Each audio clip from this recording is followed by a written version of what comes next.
It's really important, of course, if you're playing a blues tune, that you know how to start and how to finish. And it's very often a cue that the lead guitar player will give as to whether he wants to do another round of solos or whether he wants to finish the song. So it's important that you learn a couple of phrases. It's almost, if we go back to my blues as like a language analogy, it's important that you learn how to say stop and keep going. So they're the two things that we're going to learn today.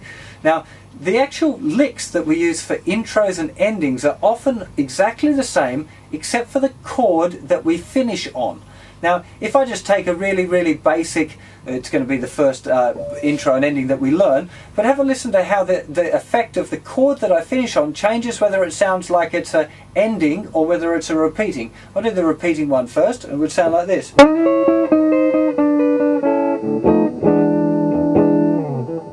You hear it wants to go, once you go to this, what's called the 5 chord, which in a blues in the key of A is a E7 chord, it wants to go back to A and start again.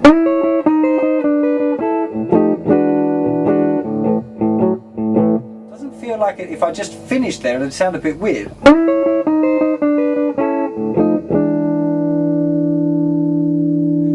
Like you want to keep going, you can't stop there on that 5 chord, it sounds weird. Whereas if instead of going to E7 at the end, I go to A7 at the end of the lick, I'm going to use that little side step, I'll explain that to you in a sec again, but I'm going to do it now to an A7 chord, and it sounds like it's finished. You couldn't keep going even if you wanted to.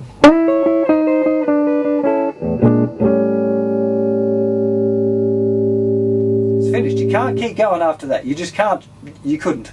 Yeah, so the important thing to realise here is that an intro and an ending are the same thing. An intro is also the thing that you would use to kind of continue it, if you like. It's important to realise that the only thing that's changing between those is the chord that you finish on. So in a blues in A, if you play an A chord at the end of your blues intro or ending, then it's going to finish it. It's going to make it into an ending. If you finish with a 5 chord, which is the 5th chord in the key of A, which is E7, then that's going to mean that the lick or the tune will continue and that you want to keep something going.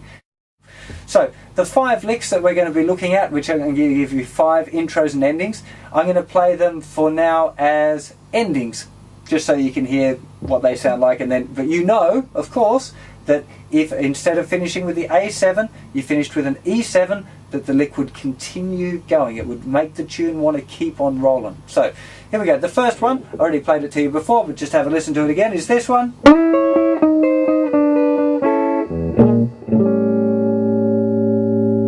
That's lick number 1. Lick number 2 is this.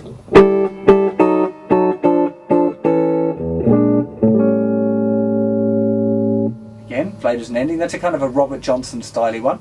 We've got another, number 3 is kind of a variation, quite similar to number 1, very common in kind of rockabilly and stuff, which is this.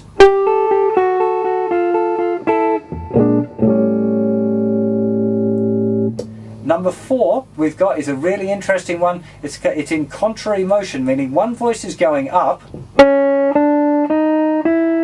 and one voice goes down at the same time. Put them together. Quite an interesting sound.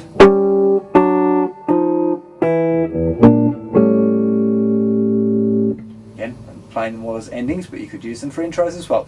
And the last one is the almighty classic. I wasn't going to include this, but I think it's so fun and everyone should learn how to do this, is the...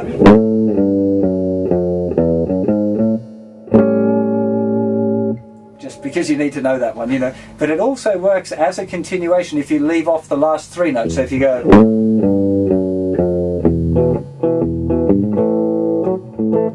you're off again, so it can actually work as a continuation lick as well, or like an intro lick. It doesn't have to be an ending, although the classic use of that lick is of course as an ending. So let's get to a close-up now and run through these licks. So here we go for lick number 1, or intro ending 1. We're starting with the 3rd finger at the 9th fret. We're also putting little finger down, also in the 9th fret, but on the thinnest string. And you're going to pick 3rd string, 1st string, 3rd string, move it down 1 fret, do the same thing, move it down 1 fret and do the same thing. So you get this.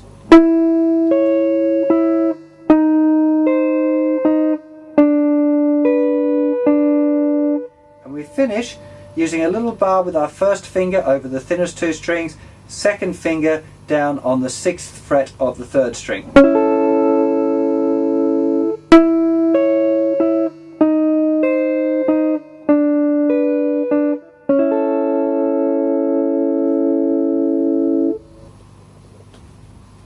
Okay, so here we go for lick number 2, and this is a bit of a weird one. Some of you might find this a bit difficult. Don't worry, it's just going to take practice.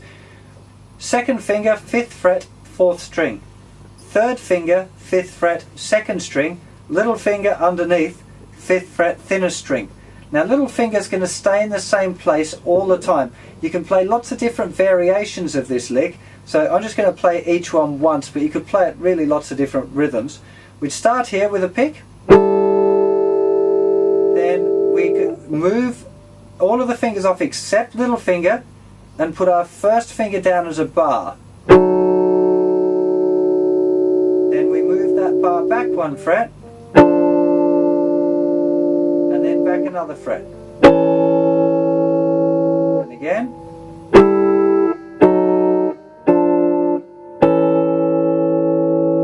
If you change the rhythm, you might go.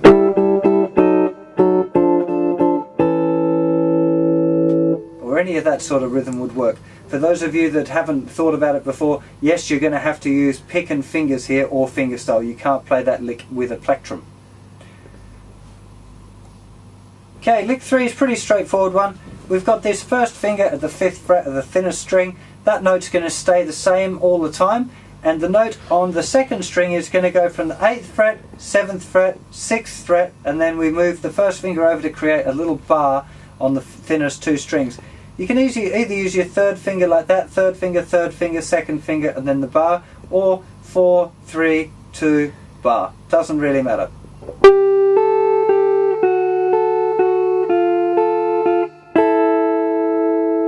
Or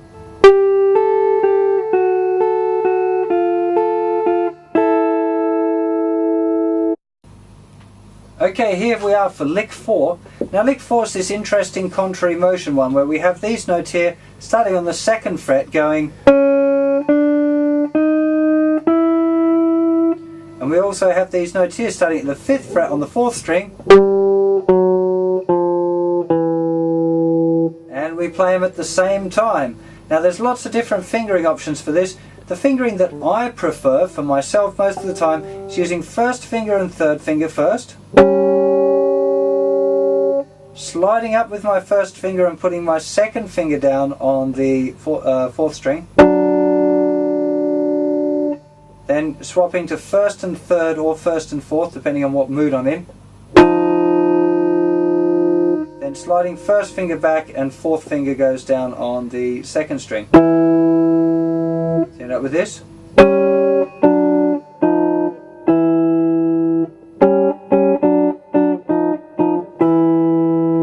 Okay, lick number 5 here. This is our classic kind of ending thing, which is almost funny, but it's very kind of generic. You should at least know this one. We're starting here, 3rd finger, 5th fret, 1st finger, 3rd fret, step it back again, open E string, 1st finger, 2nd fret, 3rd finger, 4th fret, and then slide 3rd finger up to the 5th fret. So.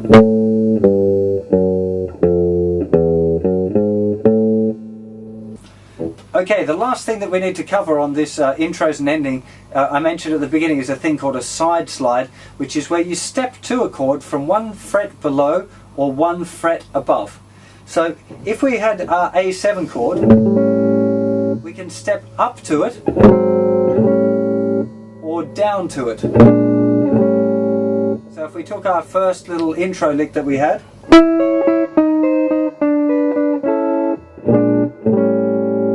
or we could step up to it. Sorry.